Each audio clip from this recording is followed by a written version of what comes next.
सनातन धर्म की जय हो। भारत ही एकमात्र ऐसा देश है जिसके कण कण में ईश्वर और भक्ति का वास है। क्या आप जानते हैं, जो सभी को खा जाता है, जो देवताओं का भी अंत कर देता है, जिसके आगे अमृत भी हार मान जाए, काल। लेकिन वह काल जब स्वयं भयभीत हो जाए, कंपित हो उठे और रक्षा की भीख मांगे, तो वहाँ कौन हो सकता है? वहाँ प्रकट होते हैं महाकाल।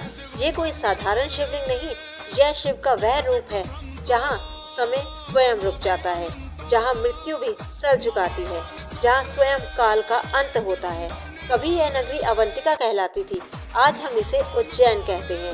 एक महान तीर्थ, एक आध्यात्मिक केंद्र, एक काली शक्तियों से टकराने वाला मैदान।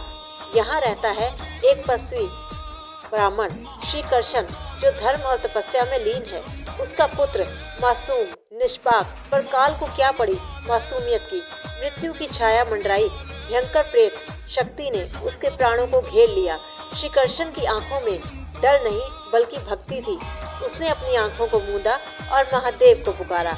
जब कुछ ऐसा हुआ कि उसे समझना मानव बुद्धि से परे है।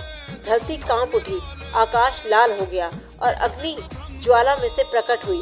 त्रिनेत्रधारी, कपालधारी, भस्म भूषित शिव, पर यह वह सौम्य भोलेनाथ नहीं थे, ये थे महाकाल। उनके नेत्रों में प्रलय की ज्वाला थी, हाथों में काल की नाप लेने वाला डमरू। शिव ने सीधे काल की आंखों में देखा और कहा, तू सबको खा सकता है, परंतु मेरे भक्त को नहीं। काल कांप उठा, वही जो अमृत पर शासन करता था, आज सामने झुक गया और शिव ने अपना त्रिशूल उठाया और काल पर पराजित कर दिया। वह और वहां पर स्थापित हो गए महाकाल के रूप में। यही बना महाकालेश्वर ज्योतिर्लिंग।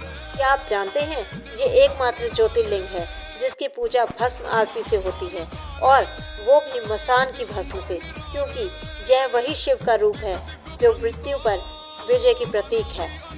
यहाँ मृत्यु डरती है, आत्मा मुक्त होती है, जहाँ काल का अस्तित्व शून्य हो जाता है। उज्जैन केवल एक तीर्थ नहीं, समय रेखा से परे है। यह काल चक्र स्थिर होता है, इसलिए इसे कहते हैं काल के पार जाने का द्वार। तो ये थी उज्जैन नगरी, महाकालेश्वर का रहस्य। तो जो भी महाकाल के भक्त हैं, उन्हें काल कभी भी छू नहीं सकता। तो बोलिए हर हर महादेव।